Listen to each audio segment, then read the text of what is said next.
السلام علیکم ورحمۃ اللہ وبرکاتہ۔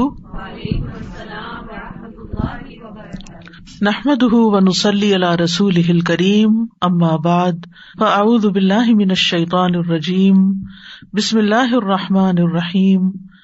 رب اشرح لی صدری ویسر لی امری واحلل عقدۃ من لسانی یفقہوا قولی۔ وَإِذَا سَأَلَكَ عِبَادِي عَنِّي فَإِنِّي قَرِيبٌ أُجِيبُ دَعْوَةَ الدَّاعِ إِذَا دَعَانِ فَلْيَسْتَجِيبُوا لِي وَلْيُؤْمِنُوا بِي لَعَلَّهُمْ يَرْشُدُونَ۔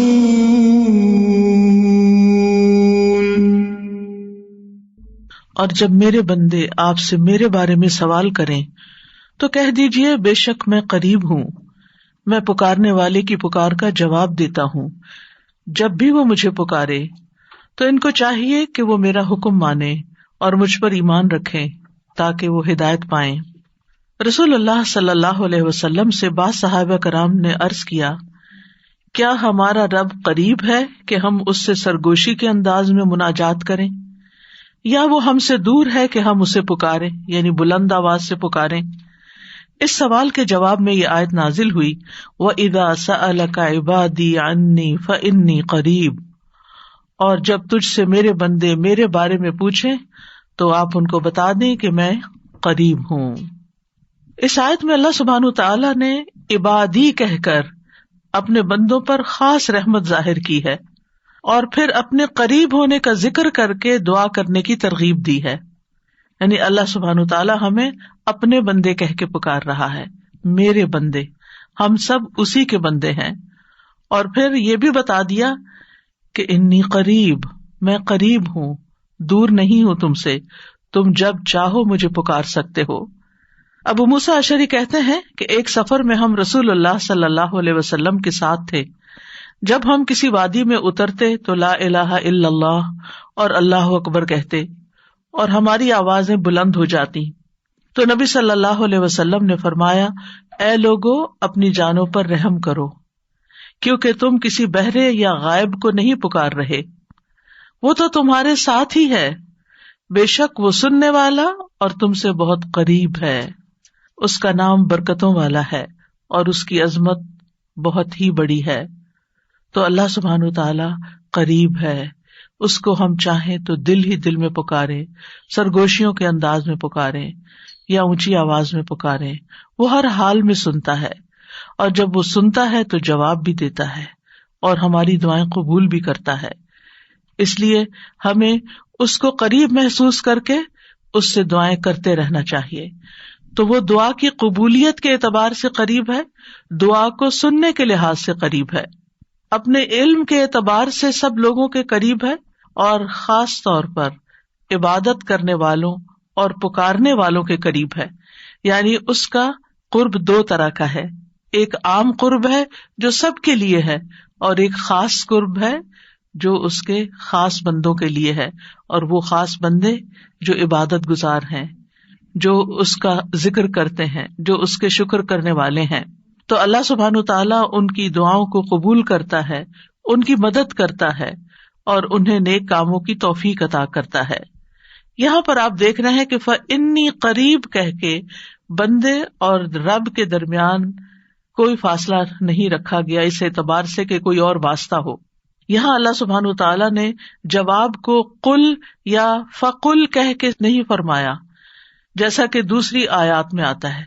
جتنے بھی سوال صحابہ کرام نے رسول اللہ صلی اللہ علیہ وسلم سے کیے تو ان کے جواب میں اللہ تعالیٰ نے فرمایا قل، آپ انہیں بتا دیجئے، لیکن یہاں پر قل بھی نہیں آیا، ڈائریکٹ فإنی قریب، اذا سألک عبادی انی فإنی قریب، یعنی بیچ میں کوئی واسطہ نہیں لایا گیا۔ تو اس سے یہ پتہ چلتا ہے کہ ہمارے اور ہمارے رب کے بیچ میں کسی اور واسطے اور کسی اور وسیلے کی ضرورت نہیں۔ اور جب اللہ تعالیٰ نے یا عبادی کہہ دیا تو اس میں سارے بندے شامل ہو جاتے ہیں، چاہے وہ نیک ہوں یا بد ہوں، بڑے ہوں یا چھوٹے ہوں، گناہگار ہوں یا بہت پرہیزگار ہوں، کوئی بھی ہو، جو بھی اپنے رب کو پکارتا ہے رب اس کی پکار کو سنتا ہے اور وہ قریب ہے. لہٰذا جب ہمارا رب قریب ہے اور مجیب ہے، جیسا کہ آپ جانتے ہیں پروگرام کا نام بھی قریب مجیب اسی لیے رکھا گیا کہ ہمارا اگر اپنے رب سے تعارف ہو جاتا ہے، ہم اپنے رب کو پہچان جاتے ہیں کہ ہم کس کو پکار رہے ہیں اور وہ کہاں ہے، تو جتنا جتنا ہمارا یہ یقین ہوگا کہ وہ ہمارے قریب ہے اور وہ سنتا ہے اور جواب دیتا ہے، اتنی ہی زیادہ محبت اور توجہ کے ساتھ، اخلاص کے ساتھ ہم دعا کریں گے انشاءاللہ. اور پھر آپ دیکھیے کہ اللہ تعالیٰ ہماری دعاؤں کو ضائع نہیں کرتا. اجیب دعوت الداعی اذا دعانی، مطلب یہ ہے کہ جو بھی مجھ سے مانگتا ہے وہ کچھ پا کے ہی لوٹتا ہے، وہ نامراد نہیں ہوتا. جیسے زکریا علیہ السلام نے کہا تھا کہ وَلَمْ أَكُنْ بِدُعَائِكَ رَبِّ شَقِيًّا، کہ اے رب تجھے پکار کر تو میں کبھی بدبخت ہوا ہی نہیں، کبھی مایوس ہوا ہی نہیں، کبھی محروم ہوا ہی نہیں. جب بھی تجھے پکارا تجھ سے کچھ پا ہی لیا. تو اس لیے ہر دعا کرنے والے کو یہ یقین ہونا چاہیے کہ ہماری دعا ضرور سنی جائے گی، کیونکہ شیطان انسان کے دل میں یہ وسوسہ ڈالتا ہے کہ تمہاری دعا قبول نہیں ہوگی. نہیں بھائی، ہر ایک کی دعا قبول ہوتی ہے اگر وہ صحیح معنوں میں اپنے رب کو پکارتا ہے، وہ دعاؤں کو سنتا ہے اور جواب بھی دیتا ہے. ضرورت اس بات کی ہے کہ ہم اپنے دل کو حاضر کر کے اللہ سے مانگیں، اخلاص کے ساتھ مانگیں، اور قبولیت کے جو اوقات ہیں یا جو علامات ہیں ان کو سامنے رکھتے ہوئے مانگیں. اور پھر ساتھ یہ بھی کہا گیا فَلْيَسْتَجِيبُوا لِي وَلْيُؤْمِنُوا بِي لَعَلَّهُمْ يَرْشُدُونَ، کہ انہیں چاہیے کہ وہ بھی میری بات مانیں. یعنی اگر یہ چاہتے ہیں کہ میں ان کی دعائیں قبول کروں تو پھر انہیں بھی چاہیے جب میں انہیں پکارتا ہوں. ایک تو یہ ہے نا کہ ہم اللہ تعالیٰ کو پکارتے ہیں، اور ایک اللہ تعالیٰ بھی ہمیں پکارتے ہیں. یعنی اللہ سبحانہ تعالیٰ کب پکارتے؟ ہر اذان میں پکار آتی ہے، حی علی الصلاۃ حی علی الفلاح. تو پھر ہم کیا کرتے ہیں؟ کیا واقعی ہم صلاح کی طرف جاتے ہیں یا نہیں؟ اسی طرح قرآن مجید میں بہت دفعہ یا ایھا الذین آمنوا کہہ کے ہمیں پکارا گیا ہے، اے لوگو جو ایمان لائے ہو. یا ایھا الناس کہہ کے تمام انسانوں کو پکارا گیا ہے. تو کیا ہم انسان بھی اپنے رب کی پکار کو سنتے ہیں؟ کیا ہم بھی جواب دیتے ہیں؟ کیا ہم بھی اس کی طرف بڑھتے ہیں؟ اور پھر یہ کہ وَلْيُؤْمِنُوا بِي، چاہیے کہ وہ مجھ پر ایمان لائیں، چاہیے کہ وہ میری بات مانے. لَعَلَّهُمْ يَرْشُدُونَ، شاید کہ وہ سیدھی راہ پا جائیں. رسول اللہ صلی اللہ علیہ وسلم نے فرمایا تم میں سے ہر ایک کی دعا قبول کی جاتی ہے جب تک کہ کوئی گناہ یا قطع رحمی کی دعا نہ کرے، بشرطے کہ جلدی بھی نہ کرے. پوچھا گیا یا رسول اللہ وہ جلدی کیا ہے؟ فرمایا یہ کہ کوئی یوں کہے کہ میں نے دعا کی اور میں نے دعا کی، یعنی دوبارہ کہ میں نے تو کئی بار دعا کی، بہت دعا کی، میری تو دعا قبول نہیں ہوتی، اور اس طرح وہ تھک ہار کر دعا کرنا چھوڑ دے. ایسا نہ کرے بلکہ دعا کرتا رہے، کیونکہ اس کی قبولیت کے مختلف طریقے ہیں. تو اللہ سبحانہ تعالیٰ ہم سے قریب ہے. ایک اور آیت میں آتا ہے سورۃ ہود کی، وَإِلَىٰ ثَمُودَ أَخَاهُمْ صَالِحًا قَالَ يَا قَوْمِ اعْبُدُوا اللَّهَ مَا لَكُم مِّنْ إِلَٰهٍ غَيْرُهُ هُوَ أَنشَأَكُم مِّنَ الْأَرْضِ وَاسْتَعْمَرَكُم فِيهَا فَاسْتَغْفِرُوهُ ثُمَّ تُوبُوا إِلَيْهِ إِنَّ رَبِّي قَرِيبٌ مُّجِيبٌ. اور سمود کی طرف ان کے بھائی صالح کو بھیجا، اس نے کہا اے میری قوم اللہ کی عبادت کرو، اس کے سوا تمہارا کوئی معبود نہیں، اسی نے تمہیں زمین سے پیدا کیا اور تمہیں اس میں آباد کیا، سو اس سے بخشش مانگو، پھر اس کی طرف پلٹ آؤ، یقیناً میرا رب قریب ہے، قبول کرنے والا ہے. ان ربی قریب مجیب. یہاں قوم سمود کی بات کی جا رہی ہے. یہ لوگ مدائن کے علاقے میں رہتے تھے جو تبوک اور مدینہ منورہ کے درمیان واقع تھا. صالح علیہ السلام نے اپنی قوم کو ایک طرف اللہ سبحانہ تعالیٰ کی عبادت کی دعوت دی، توحید کی دعوت دی کہ صرف وہی تمہارا معبود ہے جس نے تمہیں پیدا کیا، جس نے تمہیں زمین میں آباد کیا، لہٰذا تم شرک سے اجتناب کرو، صرف اللہ کی طرف رجوع کرو. کیوں؟ اس لیے کہ وہ بہت قریب ہے، اپنے بندوں کی دعائیں سنتا ہے. تو آپ دیکھیے جو آپ کے قریب ہو اور جو آپ کی بات بھی سنتا ہو، تو کیا آپ نہیں چاہیں گے کہ آپ اس کے قریب ہوں؟ یہاں پر آپ دیکھیے کہ دعا کرنے سے پہلے دو چیزوں کی بات ہے. استغفار اور توبہ کی کہ اس سے استغفار کرو اور توبہ کرو تو تمہاری دعائیں قبول ہوں گی. توبہ کا مطلب یہ ہے کہ گناہوں سے کنارہ کشی اختیار کرو اور اس بات کا پکا وعدہ کرو کہ آئندہ گناہ نہیں کرو گے. اور استغفار کا مطلب ہوتا ہے بخشش طلب کرنا کہ اللہ ہمیں معاف کر دے، ہمارے گناہوں پہ پردہ ڈال دے. اور توبہ اور استغفار دونوں ہم معنی بھی ہیں. امام ابن قیم کہتے ہیں استغفار میں توبہ شامل ہے اور توبہ میں استغفار شامل ہے، اور جب ان کو الگ الگ بولا جاتا ہے تو پھر اس کا معنی الگ الگ بھی ہوتا ہے. اور اگر یہ دونوں اکٹھے آئیں یعنی ایک دوسرے کے ساتھ مل کر آئیں تو استغفار کا مطلب یہ ہوتا ہے کہ زندگی میں جو ہم کر چکے ہیں غلط کام، برائیاں، اللہ تعالی ہمیں ان کے شر سے محفوظ رکھے. اور توبہ کا مطلب یہ ہے کہ ہم آئندہ گناہ میں پڑنے کے شر سے آپ کی مدد چاہتے ہیں، حفاظت چاہتے ہیں. اور توبہ اس پختہ ارادہ کو بھی کہتے ہیں کہ دوبارہ گناہ نہیں کریں گے، آئندہ یہ نہیں کریں گے. تو ان ربی قریب مجیب، میرا رب یقیناً قریب ہے، مجیب ہے.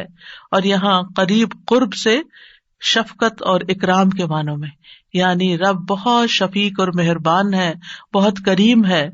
اور اس کا اپوزٹ ہوتا ہے بعید، دور. اور بہت کا لفظ سختی کے لیے بولا جاتا ہے کہ وہ جو شفیق نہ ہو، سخت ہو، کرخت ہو، اور پھر یہ کہ کچھ نہ دے. تو ایسا نہیں ہے ہمارا رب. ہمارا رب قریب ہے، مہربان ہے، اور اس کے ساتھ ساتھ یہ کہ وہ اپنے بندوں کا اکرام کرتا ہے اور انہیں سیدھے رستے پر چلاتا ہے، ان کی رہنمائی کرتا ہے، ان کی ضروریات پوری کرتا ہے، ان کی حفاظت کرتا ہے، ان کو مدد دیتا ہے، ان کی مشکلات دور کرتا ہے. لہٰذا ہمیں اپنے رب کو قریب پاتے ہوئے اور قربت کا ایک احساس ہوتا ہے. قریب ہونے کا مطلب یہ نہیں کہ اللہ سبحانہ و تعالیٰ کسی نعوذ باللہ فزیکل فارم میں ہمارے ساتھ بیٹھے ہوئے ہیں یا ہمارے دل میں بیٹھے ہوئے ہیں، یہ مطلب نہیں ہے قریب کا. قربت ایک احساس کا نام ہے. آپ نے دیکھا ہوگا بہت سے لوگ دور ہوتے ہوئے آپ کے دل کے قریب ہوتے ہیں، اور کئی لوگ آپ کے ساتھ رہتے ہوئے، آپ کے ساتھ بیٹھے ہوئے، آپ کے ساتھ زندگی گزارتے ہوئے بھی آپ سے دور ہوتے ہیں. تو اللہ سبحانہ وتعالی کا قرب محسوس کرنے کی چیز ہے، اس طرح کہ وہ سنتا ہے. اللہ سبحانہ وتعالی سنتا ہے، السمیع ہے، اللہ تعالیٰ دیکھتا ہے، البصیر ہے، اللطیف ہے، الخبیر ہے، وہ ہمارے دلوں کے راز بھی جانتا ہے. تو اس سے بڑھ کے قریب کون ہوگا جو شہرک سے بھی زیادہ قریب ہے، اور جو ہمارے دل میں خیال اٹھ کر جو ہمارے دماغ تک جاتا ہے اس سے پہلے کہ دماغ تک جائے وہ بیچ میں حائل ہوتا ہے اور وہ جان لیتا ہے کہ بندہ کیا سوچ رہا ہے. نہ صرف یہ کہ وہ یہ جانتا ہے کہ اس وقت کیا کر رہے ہیں ہم، وہ یہ بھی جانتا ہے ہم پاسٹ میں کیا کر چکے ہیں، اور وہ یہ بھی جانتا ہے کہ ہم فیوچر میں کیا کچھ کرنے والے ہیں. کوئی اور ہے ایسا جو اتنا زیادہ ہمیں جانتا ہو؟ کیا وہ ہماری ضروریات کو نہیں جانتا ہوگا؟ کیا وہ ہمارے دکھ کو نہیں جانتا؟ کیا وہ ہماری پریشانیوں کو نہیں جانتا؟ کیا وہ ہماری زندگی کے مقاصد کو نہیں جانتا؟ کیا وہ ہماری کوششوں کو نہیں جانتا؟ کیا وہ ہماری عبادتوں کو نہیں جانتا؟ وہ خوب جانتا ہے، وہ سب کچھ جانتا ہے. تو جو جانتا ہے اس سے مانگے بنسبت اس کے کہ جو جانتا بھی نہیں ہے اور ہم اس سے توقعات لگا کے بیٹھے رہے کہ یہ ہمارے لیے کچھ کریں گے. عام طور پر ہم جب کسی مشکل کا شکار ہوتے ہیں تو پھر بندوں کی طرف دیکھتے ہیں، نہیں، جو اپنے رب کو قریب پاتے ہیں وہ اپنے رب ہی کی طرف دیکھتے ہیں اور رب ہی کی طرف پلٹ پلٹ کر جاتے ہیں. اور تابا یتوبو کا مطلب پلٹ پلٹ کر جانا بھی ہے کہ واپس پلٹتے ہیں کہ اللہ تعالیٰ اگر ہماری کسی بات سے آپ ناراض ہو گئے ہیں یا ہم سے خفا ہیں تو ہم تیری ہی طرف پلٹتے ہیں. اعوذ بک منک، تجھ سے ڈر کے پھر تیرے ہی پاس پناہ لیتے ہیں اپنے گناہوں کے شر سے بچنے کے لیے، اپنی سیئات سے بچنے کے لیے. تو اس لیے تھرو آؤٹ جو ہمارا انشاءاللہ پروگرام ہوگا اس میں آپ یہ 2 لفظ بس پکے کر لیں، وہ قریب ہے، وہ مجیب ہے. وہ بہت قریب ہے اور وہ جواب بھی دیتا ہے، وہ دعائیں قبول بھی کرتا ہے. اس لیے اس رمضان میں خوب خوب دعائیں کرنی ہے. اور ویسے بھی آپ دیکھیں کہ دعا افضل ترین عبادت ہے. الدعاء مخ العبادہ، عبادت کا جوہر ہے، عبادت کی ٹاپ پر ہے. تو رمضان کا مہینہ عبادت کے لیے، لہٰذا اس عبادت میں دعاؤں کا ایک خاص حصہ ہونا چاہیے. دعا ہے کیا؟ دعا کا لفظ عربی زبان میں دال عین واو سے مل کر بنا ہے. دعا یدعو دعاء و دعوتن، یہ دو مصدر ہیں اس سے. اور دعا کا لفظی معنی ہوتا ہے کسی کو آواز اور کلام کے ساتھ مائل کرنا، پکارنا، یعنی آواز بھی دینا، اس سے بات بھی کرنا اور اس کو اپنی طرف متوجہ کرنا. ایک ہوتا ہے کسی سے بات کرنا لیکن اس میں مقصد یہ نہیں ہوتا کہ میری طرف متوجہ ہو. مثلا میں آپ سے بات کر رہی ہوں اس وقت، تو مجھے آپ سے یہ ایکسپیکٹیشن نہیں کہ آپ میری طرف متوجہ ہو کہ میری کوئی مدد کریں. لیکن دعا میں جب انسان پکارتا ہے تو اس کا مطلب ہوتا ہے کہ دوسرا متوجہ ہو اور جس مقصد کے لیے اس کو پکارا جا رہا ہے وہ مقصد بھی پورا ہو جائے. عربی میں کہتے ہیں دعوت اللہ، میں نے اللہ کو پکارا، یعنی میں نے سوال کرتے ہوئے، اللہ تعالی کی طرف عاجزی کرتے ہوئے، جو خیر ہے اس کے پاس اس میں رغبت رکھی اور اس رغبت کو طلب کرنے کے لیے اس کو پکارا، یعنی اس رغبت کے ساتھ اس کو پکارا. قرآن مجید میں دعا کا لفظ مختلف معنوں میں استعمال ہوا ہے. نمبر 1، دعا بمعنی ندا، آواز دینے کے معنوں میں. دعا کا مطلب کیا؟ آواز دینا. جیسے سورۃ آل عمران میں آتا ہے فَقُلْ تَعَالَوْا نَدْعُ أَبْنَاءَنَا وَأَبْنَاءَكُمْ وَنِسَاءَنَا وَنِسَاءَكُمْ وَأَنفُسَنَا وَأَنفُسَكُمْ. تو آپ کہہ دیجئے کہ آؤ ہم اپنے اور تمہارے بیٹوں کو اور اپنی اور تمہاری عورتوں کو بلا لیں، پکار لیں، یعنی تم بھی ان کو بلا لو، ہم بھی بلا لیتے. تو بلانے کے معنوں میں استعمال ہوتا ہے. تو عربی زبان میں دعا اور ندا یہ دو لفظ مترادف بھی ہیں، ایک دوسرے سے ملتے جلتے ہیں، سینونیمز ہیں، ایک جگہ پر اکٹھے بھی استعمال ہوئے ہیں. الا دعاء و نداء، کہ پکار اور آواز کے سوا کچھ نہیں سنتا. پھر اسی طرح دعا بمعنی طلب کرنا، کسی چیز کی ڈیمانڈ کرنا. قرآن مجید میں آتا ہے وَلَا تَزِرُ وَازِرَةٌ وِزْرَ أُخْرَى وَإِن تَدْعُ مُثْقَلَةٌ إِلَىٰ حِمْلِهَا لَا يُحْمَلْ مِنْهُ شَيْءٌ وَلَوْ كَانَ ذَا قُرْبَىٰ. اور کوئی بھی بوجھ اٹھانے والا کسی دوسرے کے گناہوں کا بوجھ نہ اٹھائے گا. یہ کب کی بات ہے؟ قیامت کے دن. اور کوئی بوجھ سے لدا ہوا شخص اپنا بوجھ اٹھانے کے لیے کسی کو بلائے گا، اس کو پکارے گا، وَإِن تَدْعُ، تو وہ اس میں سے کچھ بھی نہیں اٹھا سکے گا، کوئی مدد نہیں کرے گا قیامت کے دن، اگرچہ وہ قریبی رشتہ دار ہی کیوں نہ ہو. تو کسی کو مدد کے لیے بلانا، آؤ میرا سامان اٹھاؤ، میرا بوجھ اٹھاؤ، اس کے لیے بھی لفظ دعا جس میں ایک طلب پائی جاتی ہے استعمال ہوتا ہے. اسی طرح دعا کا لفظ بمعنی قول، بات کے بھی استعمال ہوتا ہے. قرآن مجید میں آتا ہے فما کان دعواہم اذ جاءہم بأسنا الا ان قالوا انا كنا ظالمین. جب ان کے پاس ہمارا عذاب آیا تو ان کا قول اس کے سوا کچھ نہ تھا کہ وہ کہنے لگے بے شک ہم ہی ظالم تھے. تو یہاں پر قول یا بات کے معنوں میں آیا ہے. پھر اسی طرح دعا کا لفظ عبادت کے معنوں میں بھی آتا ہے. سورۃ کہف میں نوجوانوں کا جو قصہ آتا ہے جس میں وہ اب ایمان کو بچانے کے لیے غار کی طرف جا رہے تھے، تو اللہ تعالیٰ نے ان کے بارے میں فرمایا وَرَبَطْنَا عَلَىٰ قُلُوبِهِمْ إِذْ قَامُوا فَقَالُوا رَبُّنَا رَبُّ السَّمَاوَاتِ وَالْأَرْضِ لَن نَّدْعُوَ مِن دُونِهِ إِلَٰهًا لَقَدْ قُلْنَا إِذًا شَطَطًا. اور ہم نے ان کے دلوں کو مضبوط کر دیا جب وہ اٹھ کھڑے ہوئے تو کہنے لگے ہمارا رب تو آسمانوں اور زمین کا رب ہے، ہم ہرگز اس کے سوا کسی الہ کو نہیں پکاریں گے، یعنی اس کی عبادت نہیں کریں گے. اور اگر ہم ایسا کریں تو یقیناً ہم نے ناانصافی کی بات کی. تو دعا بمعنی عبادت. پھر اسی طرح پانچواں معنی قرآن مجید میں دعا بمعنی فریاد کرنا، طلب کرنا، فریاد کرنا. اور اس میں وَإِن كُنتُمْ فِي رَيْبٍ مِّمَّا نَزَّلْنَا عَلَىٰ عَبْدِنَا فَأْتُوا بِسُورَةٍ مِّن مِّثْلِهِ وَادْعُوا شُهَدَاءَكُمْ. اگر تمہیں اس قرآن میں شک ہے جو ہم نے اپنے بندے پر نازل فرمایا تو اسی طرح کی ایک سورت تم بھی بنا لاؤ اور اللہ کے سوا اپنے گواہوں مددگاروں کو بھی بلا لو. فریاد کرو کہ وہ آئے اور تمہاری مدد کریں، یعنی مدد کے لیے پکارنا، یہ معنی ہے. پھر اسی طرح دعا بمعنی کسی چیز کی ترغیب دینا، یعنی کسی چیز کی طرف دعوت دینا. نوح علیہ السلام نے اپنی قوم کو پکارا تھا قال رب انی دعوت قومی لیلا ونہارا. اس نے کہا ہے میرے رب بے شک میں نے اپنی قوم کو رات اور دن پکارا، ان کو دعوت دیتا رہا دین کی طرف، اپنے رب کی طرف. اور اس میں معنی عبادت کا بھی ہے کہ اللہ کی عبادت کرو، تو عبادت کی دعوت میں ان کو دیتا رہا. پھر اسی طرح دعا بمانا منسوب کرنا، نسبت دینا. ادعوہم لآبائہم، ان بچوں کو ان کے حقیقی باپوں کی نسبت سے پکارو. یعنی ادعوہم کا مطلب ہے کہ ان کو اپنے باپوں کی طرف ہی منسوب کرو، جن کے وہ بچے ہیں باپ کا نام نہیں بدلو. اور 8واں معنی ہے سوال کرنا. دعا بمانا سوال. جیسے بنی اسرائیل نے موسیٰ علیہ السلام سے کہا قالوا ادع لنا ربک یبین لنا ما ہی، انہوں نے کہا تم اپنے رب سے ہمارے لیے دعا کرو. تو یہ جو دعا ہے یہ بمانا سوال ہے، یعنی مانگو کہ وہ ہمارے لیے بیان کر دے کہ وہ گائے کس طرح کی ہو. تو قرآن مجید میں یہ دعا کا لفظ مختلف معنوں میں استعمال ہوا ہے، لیکن دعا کا عمومی شرعی معنی کیا ہے؟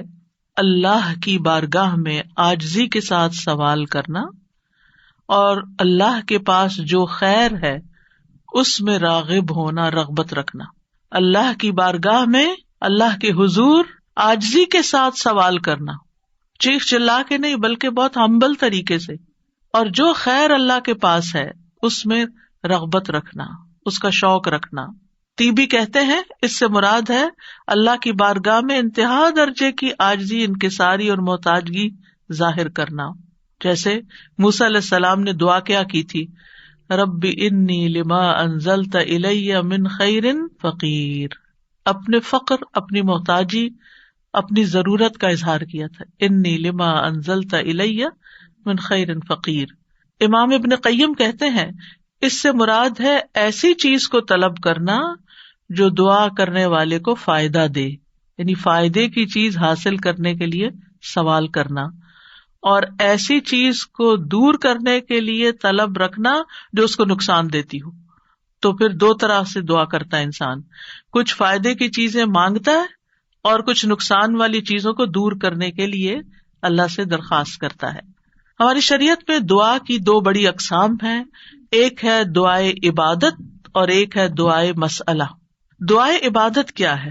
اس سے مراد ہے کہ انسان اللہ سے ثواب کی امید رکھتے ہوئے، اس کے عذاب سے ڈرتے ہوئے اس کی عبادت کرے. اس میں سوال نہیں ہے.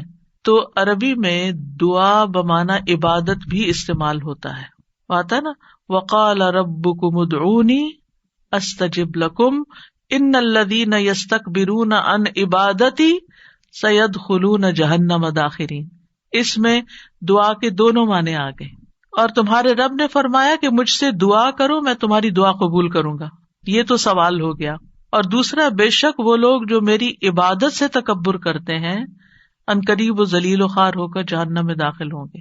تو یہاں عبادت کا معنی بھی آ گیا عبادت کے لفظ کے ساتھ، یعنی دعا ایک طرح سے عبادت ہے. تو دعائے عبادت کیا ہے کہ انسان اللہ سے ثواب کی امید رکھتے ہوئے، اس کے عذاب سے ڈرتے ہوئے اللہ کی عبادت کرے، جیسے نماز پڑھے، روزہ رکھے، قرآن کی قرأت کرے، تسبیح کرے، صدقہ کرے، اللہ کی طرف لوگوں کو دعوت دے، تعلیم کا کام کرے. تو انسان ان میں سے جو بھی عبادت کا کام کرے گا وہ دراصل اللہ کی طرف راغب ہوگا، کیونکہ دعا میں رغبت پائی جاتی ہے. اور جو شخص مثلا نماز پڑھتا ہے تو گویا وہ زبان حال سے دعا کر رہا ہوتا ہے، اللہ سے بخشش مانگ رہا ہوتا ہے کہ اللہ تعالیٰ ہمارے اوپر رحم کیجیے، ہم نے جو گناہ کیے ہیں آپ ان کو معاف کر دیجیے. کیونکہ نماز بذات خود کیا کرتی ہے؟ بلاؤں کو ٹالتی ہے، گناہوں کو معاف کرنے کا ذریعہ ہے. ٹھیک ہے. اچھا، صدقہ کیا کرتا ہے؟ گناہوں کی آگ بجھاتا ہے. ٹھیک ہے نا. تو یہ جو گناہوں کی آگ کا بجھنا ہے، یہ ہم بول کے بھی کہہ سکتے اللہ ہمیں جہنم کے عذاب سے بچا، تو وہ ہماری زبان بول رہی ہوتی. لیکن جب ہم صدقہ دے رہے ہوتے ہیں تو گویا ہمارا عمل جو ہے وہ اسی چیز کا تقاضا کر رہا ہے کہ ہم اپنے اوپر سے گناہوں کا بوجھ اتارنا چاہتے ہیں.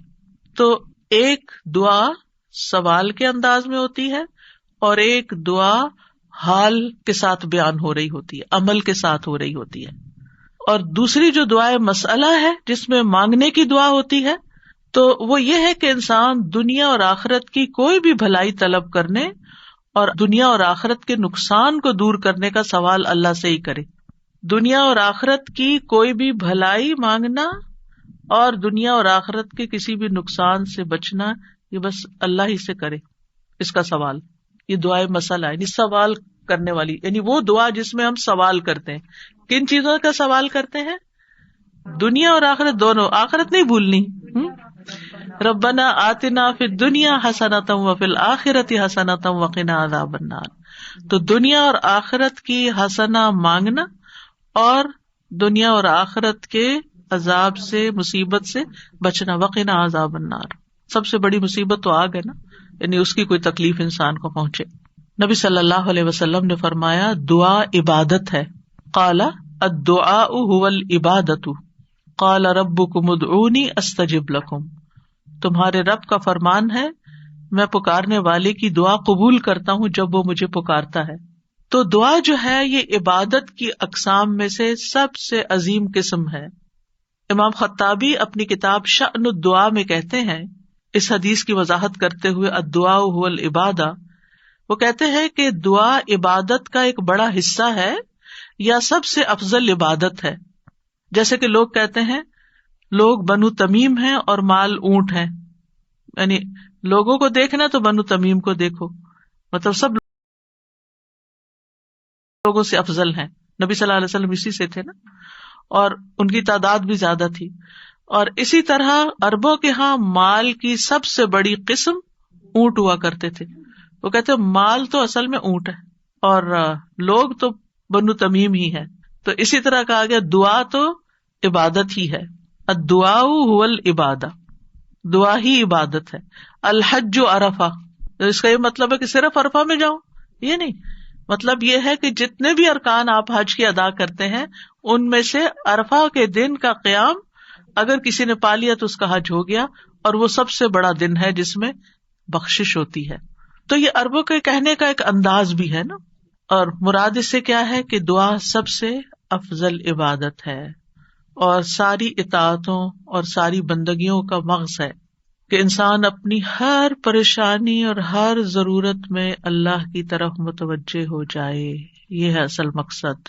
اگر کسی مشکل میں پڑ گیا ہے تو اس مشکل کے دور ہونے کے لیے بس اللہ ہی کی طرف رجوع کرے اور اسی کا انتظار کرے کہ وہی کاٹے گا. لوگوں سے توقعات ہٹا لے. اس کا یہ مطلب نہیں کہ ہم لوگوں سے ہیلپ لے نہیں سکتے، آپ لوگوں سے ہیلپ لے سکتے ہیں، آپ ان کو بتا سکتے ہیں کہ آپ کس مشکل میں اور اس کا حل کیا ہے، لیکن ان سے توقع نہ رکھے کہ یہ میری مشکل حل کر دیں گے. مثلا آپ کو کوئی پرابلم ہوئی ہے، آپ کسی سے مشورہ کرنا چاہتے ہیں، آپ کسی سے کاؤنسلنگ لینا چاہتے ہیں، آپ ضرور لیں، لیکن یہ توقع نہ رکھیں کہ یہ آپ کا مسئلہ حل کر دے گا یا بس یہی آپ کے لیے سب کچھ ہو گیا. اس کو اللہ سبحانہ وتعالیٰ سے آگے نہ رکھیں. کہتے ہیں نا ہمت مردہ مدد خدا. ہمت آپ نے کرنی ہے، کوشش آپ نے کرنی، مدد اللہ نے کرنی ہے. دعا کی بھی ہمت ہوتی ہے اور دعا کے لیے بھی ایک ایفرٹ لگانی پڑتی ہے اور اس کے لیے یکسو ہونا پڑتا ہے. خصوصاً آپ دیکھیں کہ جب کسی بڑی پریشانی کے نتیجے میں انسان کے ہوش اڑ جاتے ہیں، اوسان خطا ہو جاتے ہیں، اس کو کچھ سمجھ نہیں آتی، تو ایسی صورت میں انسان اپنے خیالات کو مجتمع کر کے، فوکس کر کے، پوری توجہ کے ساتھ اللہ کی طرف جب متوجہ ہوتا ہے تو یہ ہے اصل میں دعا کی روح. اور نہ صرف یہ کہ بڑی مشکلات میں بلکہ چھوٹی چھوٹی ضروریات میں بھی اللہ کی طرف رغبت کرنی چاہیے. دعا کی ضرورت کیوں ہے ہماری زندگی میں؟ کیونکہ ہم اللہ کے محتاج ہیں. بادشاہ وہی ہے، ہم فقیر ہیں. یا ایھا الناس انتم الفقراء الی اللہ، اے لوگو تم سب اللہ کے محتاج ہو. کوئی بھی انڈیپینڈنٹ نہیں، کوئی بھی یہ نہیں کہہ سکتا کہ میں اپنے سب کام خود ہی کر سکتا ہوں. واللہ هو الغنی الحمید، اور اللہ سب سے بے پرواہ ہے اور تعریف کے لائق ہے. بندوں میں سے کوئی بھی بے پرواہ نہیں ہو سکتا، ہم سب محتاج ہیں. دوسری بات، اللہ سارے خزانوں کا مالک ہے. وَإِن مِّن شَيْءٍ إِلَّا عِندَنَا خَزَائِنُهُ، کوئی چیز ایسی نہیں، وَإِن مِّن شَيْءٍ إِلَّا عِندَنَا خَزَائِنُهُ، کہ جس کے خزانے ہمارے پاس نہ ہوں. آپ کوئی چیز آرڈر کرنا چاہتے ہیں تو پتہ چلتا ہے وہ تو ہے ہی نہیں، ختم ہو گئی، اسٹاک ختم، آؤٹ آف اسٹاک. بڑی سے بڑی کمپنی، بڑے سے بڑے ریسورسز رکھنے والے انسانوں سے جب آپ مانگتے ہیں تو آپ دیکھیں کیا ہوتا ہے کہ انسان بعض اوقات وہ اوپر جا کے اتنی نیچے گرتے ہیں کہ پائی پائی کے محتاج ہو جاتے ہیں. ایسی مثالیں آپ نے بھی دیکھی ہوں گی، سنی بھی ہوں گی کہ کہاں ان کے پاس بہت کچھ تھا اور کہاں وہ زیرو پہ آ گئے. اللہ تعالیٰ ایسا نہیں ہے. ہمیشہ سے ہے اس کے پاس اور ہمیشہ رہے گا. ساری مخلوق اگر کسی میدان میں جمع ہو کر سب کچھ مانگے تو بھی اللہ تعالیٰ کے خزانوں میں اتنی کمی نہیں آتی جتنی ایک سوئی کو سمندر میں ڈبو کے نکالا جائے تو پانی جو سوئی کے ساتھ لگتا ہے اتنی بھی کمی نہیں ہوتی. وہ جتنا چاہے خرچ کرتا رہے, جتنا چاہے وہ بندوں کو دیتا رہے, پھر بھی اس کے ہاتھ بھرے رہتے ہیں, ان میں کوئی کمی نہیں ہوتی. ایک اور آیت میں آتا ہے سورۃ المنافقون میں, وَلِلَّهِ خَزَائِنُ السَّمَاوَاتِ وَالْأَرْضِ, آسمانوں اور زمین کے خزانے اللہ کے پاس ہیں. پھر کیا کرنا چاہیے؟ اس کے پاس جانا چاہیے جس کے پاس کوئی خزانہ نہیں ہے, اس کے پاس جو سارے خزانوں کا مالک. مشکل یہ ہے کہ ہمارے مانگنے میں کمی ہوتی ہے, دیر ہوتی ہے. وہ سب کچھ دے سکتا ہے, سب کچھ ہے اس کے پاس, یو نیم اٹ. آپ گھر جا کے بیٹھے غور کریں نماز کے بعد کسی اور خاموشی تنہائی کے وقت, مجھے کیا چاہیے, مجھے کیا مسئلہ ہے, مجھے کیا پرابلم ہے, میری کیا پریشانی ہے, کیا اللہ کے پاس اس کا حل ہے؟ یقیناً ہے, وہ کر سکتا ہے, بالکل کر سکتا ہے. پھر مجھے کیا کرنا چاہیے؟ اسی سے مانگنا چاہیے, اس سے گڑ گڑا کے مانگنا چاہیے, اس سے اپنی محتاجی اور اپنی بیچارگی کا اظہار کر کے مانگنا چاہیے. امن یجیب المضطر اذا دعاہ ویکشف السوء, اللہ تعالیٰ آپ سے پوچھتے ہیں کون ہے جو بے قرار کی, مضطر, بے قرار, بے چین انسان کی بات سنتا, اس کو جواب دیتا. امن یجیب المضطر اذا دعاہ, جب بھی وہ اس کو پکارتا ہے. ویکشف السوء, اور وہ تکلیف کو دور بھی کرتا ہے. ایسا نہیں کہ وہ صرف سن رہا ہے, اس نے وہ تکلیف دور بھی کر دینی ہے. اور آپ کہیں گے بس اتنی سی بات تھی, میں اس کو اتنا پہاڑ بنائے ہوئی تھی, اپنی زندگی کا بہت بڑا مسئلہ بنائے ہوئی تھی, اور اللہ تعالیٰ کے لیے بس اتنی سی بات تھی. میرے مانگنے میں کمی تھی, اس کے پاس نہیں کمی. ہماری دعا میں کمی ہے, ہمارے اخلاص میں کمی ہے, اس کے دینے میں کمی نہیں ہے. اس طرح پکارا کرے نا کہ اللہ تعالیٰ آپ تو دے کر کسی کمی کا شکار نہیں ہوتے, لیکن میری کمی پوری ہو جائے گی. پھر آپ دیکھیں ہر بھلائی دینے اور ہر تکلیف دور کرنے پہ قادر ہے. سورۃ الانعام میں آتا ہے وَإِن يَمْسَسْكَ اللَّهُ بِضُرٍّ فَلَا كَاشِفَ لَهُ إِلَّا هُوَ وَإِن يَمْسَسْكَ بِخَيْرٍ فَهُوَ عَلَى كُلِّ شَيْءٍ قَدِيرٌ. اگر اللہ تجھے کوئی تکلیف پہنچائے تو اس کے سوا کوئی دور کرنے والا نہیں, اور اگر وہ تجھے کوئی بھلائی پہنچائے تو وہ ہر چیز پر پوری طرح قادر ہے. وہ سب کچھ کر سکتا ہے, وہ قادر ہے. نہ آپ کی کوئی خیر اور بھلائی کو لے جا سکتا ہے, کیونکہ عام طور پہ ہم وہم کا شکار رہتے ہیں کہ اگر میری اس نعمت کا کسی کو پتہ چل گیا تو پھر کیا ہوگا, شاید وہ نظر ہی لگ جائے اور نعمت چھین ہی جائے. ہر وقت اس وہم کا شکار رہنا دراصل اپنے آپ کو ٹارچر کرنا ہے. نہیں, وَإِن يَمْسَسْكَ بِخَيْرٍ, اگر اللہ نے آپ کو کوئی خیر دی ہے, فَهُوَ عَلَى كُلِّ شَيْءٍ قَدِيرٌ, وہ ہر چیز پہ قادر ہے, وہ آئندہ بھی دیے رکھے گا. اس نے اس لیے تھوڑی دی ہے کہ بس ایک بندہ کوئی دیکھے اس چیز کو اور بس وہ واپس لے لے, وہ ایسا نہیں کرتا. ایک روایت میں آتا ہے کہ ایک شخص نے رسول اللہ صلی اللہ علیہ وسلم سے پوچھا, اے اللہ کے رسول, آپ کن چیزوں کی دعوت دیتے ہیں, یعنی آپ کی دعوت کیا ہے, آپ کیا بتاتے ہیں لوگوں کو, آپ کیا سکھاتے ہیں؟ آپ نے فرمایا, میں اس اللہ کی طرف دعوت دیتا ہوں جو اکیلا ہے, وہ اللہ کہ جب تم پر کوئی مصیبت آتی ہے اور تم اسے پکارتے ہو تو وہ تم سے تمہاری مصیبت دور کر دیتا ہے. یہ ہے اللہ کا تعارف. جب آپ کے بچے آپ سے پوچھیں اللہ کون ہے تو آپ کیا بتاتے ہیں؟ یہ بڑے بڑے لفظ بولتے ہیں نا. یہ دیکھیں یہاں پر کیا بولا گیا, اتنے سمپل. آپ بچے کو کہہ سکتے ہیں اللہ وہ ہے جو تمہیں کھانا دیتا ہے, اللہ وہ ہے جو تمہیں فلاں چیز دیتا ہے, تمہیں ماما بابا دیے ہیں, جو بچے کی ضرورت ہوتی ہے ایج کے حساب سے آپ اس اعتبار سے بچے کو اللہ کا تعارف کرا سکتے ہیں, ان چیزوں کے ساتھ جو نظر آتی ہیں اور جو اس کی پسند کی ہیں کہ وہ ہے اللہ. پھر آپ نے فرمایا کون ہے اللہ, کہ جب تم کسی بیابان اور جنگل میں راستہ بھول جاؤ اور تم اس سے دعا کرو تو وہ تمہیں واپس پہنچا دیتا ہے. اور صرف جنگل بیابان نہیں, اب تو خیر GPS وغیرہ کی سہولت موجود ہے, اس کے باوجود بھول جاتے ہیں نا, اس کے باوجود غلط ٹرن لے لیتے ہیں, کبھی پہلے اور کبھی بعد میں. GPS فریز ہو جاتے ہیں, نیٹ چلا جاتا ہے, روڈ میپ ختم ہو جاتا ہے, کئی مسائل ہیں. تو کبھی بھی راستہ بھولیں تو ہم پہلی بات یہ سوچیں کہ اللہ سے دعا کرتے ہیں اللہ راستہ دکھا دے. راستہ بھولنے پر مجھے کبھی ٹینشن نہیں, میں ہمیشہ سوچتی ہوں اللہ پہنچا دے گا, ہو جائے گا, کوئی مسئلہ نہیں. اللہ کے تو علم ہے نا. میں تو کہتی ہوں کہ آپ کو پتا ہے نا کہاں ہے, بس وہاں لے جائیں. ہمیں نہیں پتا, آپ کو تو پتا ہے نا. تو جب آپ اللہ سے مانگتے ہیں, کبھی لاڈ پیار سے, کبھی اس کی کسی صفت کا واسطہ دے کر, کبھی اپنی عاجزی محتاجی ظاہر کر کے, تو وہ ضرور سنتا ہے. پھر فرمایا وہ ذات کہ جب تم قحط سالی میں مبتلا ہوتے ہو اور تم اس سے دعا کرتے ہو تو وہ تم پر پیداوار ظاہر کر دیتا ہے، یعنی تمہاری پیداوار اگا دیتا ہے زمین سے. یہ ہے اللہ، یہ اللہ کا تعارف. پھر آپ دیکھیے کہ ہم کیوں اللہ سے مانگے، کیونکہ زمین و آسمان کی ساری مخلوق اللہ ہی سے مانگتی ہے، تو ہم کیوں نہ مانگے. آپ غور کیجئے ذرا اس بات پر، یسألہ من فی السماوات والارض کل یوم ھو فی شأن، اسی سے مانگتا ہے جو کوئی آسمانوں اور زمین میں ہے، ہر دن وہ ایک نئی شان میں ہے، اسی سے مانگ رہا ہے. ہر کوئی جو آسمانوں اور زمین میں ہے، ہر کوئی. کون کون ہے آسمانوں اور زمین میں؟ آسمانوں میں فرشتے ہیں جن کو ہم جانتے ہیں، زمین پر انسان اور جنات ہیں، اس کے علاوہ جو اور مخلوقات ہیں، وہ ساری مخلوق اللہ سے مانگ رہی ہے. اگر ساری مخلوق اللہ سے مانگتے اور ہم کسی اور سے مانگنا شروع کر دیں، غیر اللہ سے مانگیں، تو کتنی حماقت والی بات ہے نا. اللہ نے عقل اسی لیے دی تھی کہ ہم اللہ ہی کو نہ پہچانے. تو اللہ سبحانہ وتعالیٰ سے سوال کرنے کے اعتبار سے 4 طرح کے لوگ ہیں. امام ابن تیمیہ کہتے ہیں پس تمام آسمانوں اور زمین کے لوگ اللہ سے سوال کرتے ہیں تو ان کے 4 درجات بن جاتے ہیں. پہلی قسم، کچھ وہ لوگ ہوتے ہیں جو نہ ہی اللہ کی عبادت کرتے ہیں نہ ہی اس سے مدد طلب کرتے ہیں، حالانکہ اللہ نے ان کو پیدا کیا، ان کو رزق دیا، ان کو عافیت دی. تو یہ کون ہے؟ نہ اللہ کی عبادت نہ ہی اس سے دعا، کچھ بھی نہیں، کوئی تعلق نہیں. دوسری قسم کے وہ لوگ ہوتے ہیں جو اللہ سے مدد طلب کرتے ہیں تو وہ ان کی مدد کر دیتا ہے، لیکن وہ اللہ کی عبادت نہیں کرتے، عبادت نہیں کرتے.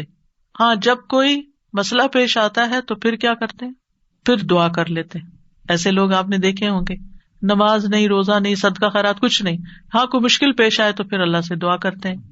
تیسری قسم کے کچھ وہ لوگ ہوتے ہیں جو اللہ کی عبادت اور اطاعت طلب کرتے ہیں، لیکن نہ ہی اس سے مدد مانگتے ہیں نہ اس پہ توکل کرتے ہیں. نماز روزہ کر لیں گے، دعا نہیں کرتے، کہتے ہیں اللہ کو پتہ ہی ہے نا کیا چاہیے، اب مانگنا کس لیے.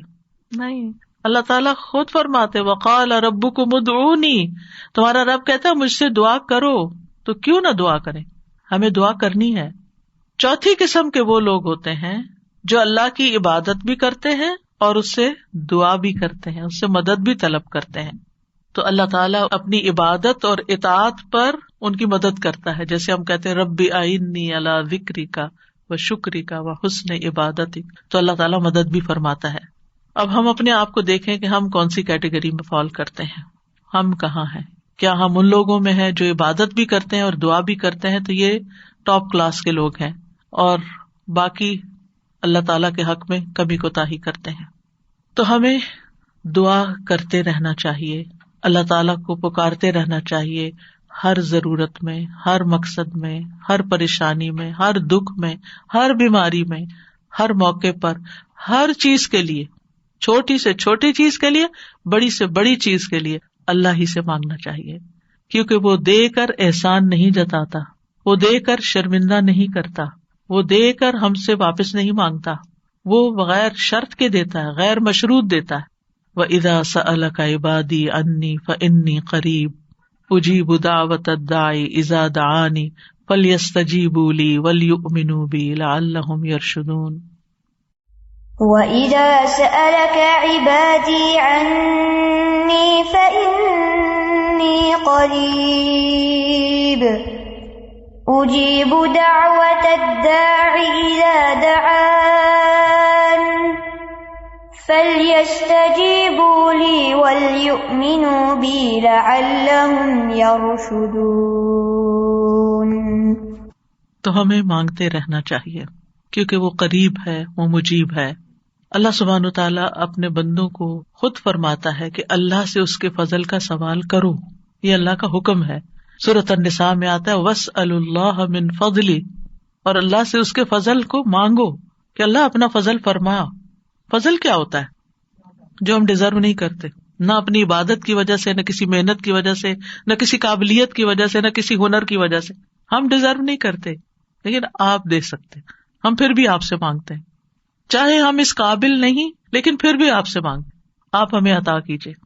اور اللہ تعالیٰ کو یہ بات پسند ہے کہ بندے اس سے مانگیں، کیونکہ بندے کو جب کسی چیز کی ضرورت ہوتی ہے نا، اور وہ اس کو اللہ تعالیٰ سے مانگتا ہے، تو وہ اللہ تعالیٰ کے ساتھ کنیکٹ ہو جاتا ہے. اللہ تعالیٰ کو یاد کرتا ہے، اس کے سامنے اپنی حالت کا اظہار کرتا ہے، اپنا دکھ، اپنا شکوہ، اپنا غم، اپنا رنج، اپنی پریشانی اس کو سناتا ہے، جو سن کر آگے نشر نہیں کرتا. جب ہم بندوں کے سامنے اپنی کسی پریشانی کا ذکر کر دیتے ہیں تو بعض اوقات کیا کرتے ہیں، وہ آگے بیان کر دیتے ہیں اور یوں آپ کے راز کھل جاتے ہیں، آپ کا مرتبہ اور مقام لوگوں کی نگاہ میں گر جاتا ہے. کچھ لوگ آپ سے حسد کرنے لگتے ہیں، کچھ لوگ آپ کی تکلیف پہ خوش ہوتے ہیں. تو اس لیے ہمیں اللہ سبحانہ تعالیٰ کے سامنے ہی اپنے رنج اور دکھ کی فریاد رکھنی چاہیے. اللہ تعالیٰ اپنے بندوں کو ہر چیز کو اسی سے مانگنے کا حکم دیتا ہے. اب ہر چیز میں کیا ہے؟ صحیح مسلم کی روایت ہے، ابو ذر غفاری رضی اللہ عنہ کہتے ہیں کہ نبی صلی اللہ علیہ وسلم اپنے رب تبارک و تعالیٰ سے روایت کرتے ہیں کہ بے شک اللہ تعالیٰ فرماتا ہے، اے میرے بندو تم سب گمراہ ہو سوائے اس کے جسے میں ہدایت دوں، پس تم مجھ سے ہدایت مانگو میں تمہیں ہدایت دوں گا. نمبر 1 دعا کیا ہونی چاہیے؟ ہدایت کی. دن کی ہر رکعت میں ہم اہدنا الصراط المستقیم مانگتے ہیں. ہر کام میں ہمیں گائیڈنس چاہیے، ہمیں کلیرٹی چاہیے، چاہے دین کا کام ہو چاہے دنیا کا کام. ہر چیز میں ہمیں صحیح راستہ، صحیح اسٹریٹجیز اختیار کرنے کی ضرورت ہوتی ہے، تب وہ کام ہو پاتا ہے. اور اس طرح ساری کنفیوژن بھی دور ہو جاتی، ساری پریشانی بھی دور ہو جاتی کہ میں نے اللہ سے دعا کر لی، اللہ تعالیٰ آپ مجھے صحیح طریقہ بتا دے، مجھے اس کام کو کیسے لے کے چلنا ہے. تو ہر موڑ پر، ہر کام میں ہمیں ہدایت کی ضرورت ہوتی ہے. تو اہدنا الصراط المستقیم. پھر فرمایا، اے میرے بندو تم سب بھوکے ہو سوائے اس کے جسے میں کھلاؤں، تو تم مجھ سے کھانا مانگو میں تمہیں کھانا کھلاؤں گا. سبحان اللہ. سب سے بڑی ضرورت ہدایت کے بعد انسان کی کیا ہے؟ کھانا، جو اس کو دن میں کئی بار کھانا پڑتا ہے. اور انسان سب سے زیادہ پریشان بھی اس کے لیے ہوتا ہے، اور مال کا سب سے بڑا حصہ بھی اسی پہ خرچ ہوتا ہے. یعنی دن میں اگر آپ دیکھیں تو آپ ہر روز اپنا لباس نہیں خریدتے، ہر روز آپ اپنی ٹوائلٹریز نہیں خریدتے، ہر روز اپنی اور چیزیں نہیں خریدتے، برتن نہیں خریدتے، کٹلری، جیولری، یہ سب روز تھوڑی خریدا جاتا ہے. لیکن کھانا تو ڈیلی چاہیے، کھانا تو ڈیلی کنزیوم کرنا ہے، تو اس سے مانگو. اور خاص طور پر اگر کچھ خاص کھانے کو دل چاہتا ہے وہ بھی اس سے مانگو. نیوٹریشیس چاہیے، ہولسم چاہیے، صحت مند چاہیے، کیونکہ ساری بیماریاں ہی کھانے سے پیدا ہوتی ہیں. یعنی کھانا مانگو، صرف یہ نہیں کہ ہے نہیں، بلکہ اچھا کھانا مانگو تو اللہ تعالیٰ کھلائے گا. اے میرے بندو تم سب برہنہ ہو سوائے اس کے جسے میں لباس پہناؤں، تو تم مجھ سے لباس مانگو میں تمہیں لباس پہناؤں گا. بعض اوقات انسان کو کوئی خاص چیز پہننے کو دل چاہتا ہے، مانگے اللہ سے، اللہ دے گا. اے میرے بندو تم سب دن رات گناہ کرتے ہو اور میں سارے گناہوں کو بخش دیتا ہوں، تم مجھ سے بخشش مانگو میں تمہیں بخش دوں گا. کیوں اپنے اوپر بوجھ لیے پھرتے ہو؟ کتنے گناہ کر لیے، بہت لیٹ کر دیا، پتہ نہیں اب میری معافی ہوگی یا نہیں، اب میں کیا کروں؟ وہ معاف کر دے گا، مانگ کر تو دیکھو. اے میرے بندو اگر تمہارے اولین و آخرین اور جن و انس ایک صاف چٹیل میدان میں کھڑے ہو کر مجھ سے مانگنے لگیں اور میں ہر ایک کو جو مجھ سے مانگ رہا ہے وہ سب کچھ دے دوں جو وہ مانگ رہا ہے، تو میرے خزانوں میں کوئی کمی نہیں ہوگی مگر جتنی سمندر میں سوئی ڈال کر نکالنے سے کمی آتی، کچھ کمی نہیں. مانگو، اس کا تو کچھ نہیں بگڑتا، اس کا تو کچھ کم نہیں ہوتا. نبی صلی اللہ علیہ وسلم نے بھی اللہ سے مانگنے کا حکم دیا ہے. عبداللہ بن عباس کہتے ہیں ایک دن وہ رسول اللہ صلی اللہ علیہ وسلم کے پیچھے سوار تھے تو رسول اللہ صلی اللہ علیہ وسلم نے ان سے فرمایا، اے لڑکے میں تجھے چند کلمات سکھا رہا ہوں، احفظ اللہ یحفظک، تم اللہ کے احکام کی حفاظت کرو اللہ تمہاری حفاظت کرے گا. احفظ اللہ تجدہ تجاہک، اللہ کی حفاظت کرو یعنی اللہ تعالیٰ کے احکامات کی، تم اسے اپنے سامنے پاؤ گے، قریب پاؤ گے. اذا سألت فاسأل اللہ، جب تمہیں مانگنا ہو اللہ سے مانگو، جب تمہیں مانگنا ہو، کچھ بھی مانگنا ہو. وَإِذَا اسْتَعَنْتَ فَاسْتَعِنْ بِاللَّهِ، اور جب مدد چاہیے اللہ سے مدد مانگو، کسی بھی طرح کی مدد. یعنی مدد صرف مالی مدد نہیں ہوتی، یا مدد صرف ان چیزوں کی نہیں ہوتی اوپر جن چیزوں کا ذکر ہوا ہے، مدد تو ہمیں ہر کام میں چاہیے ہوتی. ہم کون سی لائن اختیار کریں، کون سا پیشہ اختیار کریں، کون سی جاب لیں، کون سی نہ لیں، کیا کریں کیا نہ کریں، فلان جگہ جانا ہے جائیں یا نہ جائیں، ہر معاملے میں. اور یہ جو ہمیں استخارہ سکھا دیا گیا تو یہ بھی تو یہی ہے. اور اس استخارے میں بھی آپ دیکھیے، اذا سألک عبادی انی فانی قریب اجیب دعوت الداعی اذا دعانی، تو اس میں بھی آپ دیکھیں بیچ میں واسطہ نہیں رہا نا. تو ہم کسی سے نہیں کہہ سکتے آپ میرا استخارہ کریں، آپ اپنے لیے خود ہی خیر مانگے.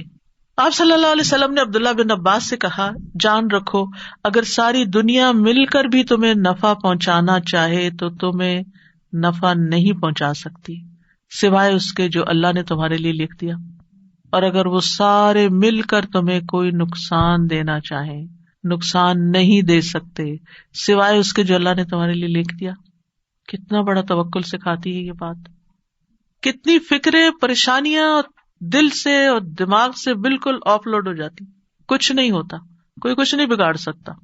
ہم ڈرتے رہتے ہیں نا، کبھی فیوچر سے ڈرتے ہیں، کبھی لوگوں سے ڈرتے ہیں، کبھی کسی بیماری سے ڈرتے ہیں، کبھی بھوک فقر و فاقہ سے ڈرتے ہیں، کبھی اپنے اولاد کے بارے میں ڈر رہے ہوتے ہیں، فکر کر رہے ہوتے ہیں ان کا کیا بنے گا، ان کے ایمان کا کیا ہوگا، ان کے کھانے پینے کا کیا ہوگا، ان کے رہنے کا کیا، یہی فکریں تو ہیں ہماری جن میں ہم ڈوبے رہتے ہیں۔ اللہ نے ہمیں صرف ان فکروں کے لیے تھوڑی بھیجا ہے، ہمیں تو اللہ نے اپنی عبادت کے لیے بھیجا تھا، اللہ نے ہمیں بڑے کام کرنے کے لیے بھیجا، ہم نے اپنے آپ کو چھوٹی چھوٹی چیزوں میں الجھا کر بیمار کر لیا اور انہی کے اندر ہی گھومتے رہے اور انہی کی فکر کرتے رہے اور انہی کے بوجھ تلے دبے رہے، جبکہ ہمیں تو کنتم خیر امۃ اخرجت للناس، تم بہترین امت ہو، تمہیں تو انسانیت کے لیے پیدا کیا گیا تھا، تمہیں تو اوروں کے لیے پیدا کیا گیا تھا کہ تم خود بھی ہدایت پر اور انہیں بھی اللہ کی طرف بلاؤ، اور تم صرف اپنی ہی ذات میں کھو گئے اور صرف اپنے ہی غم لے کر بیٹھ گئے اور صرف اپنی ہی پریشانیوں میں دن رات رہے۔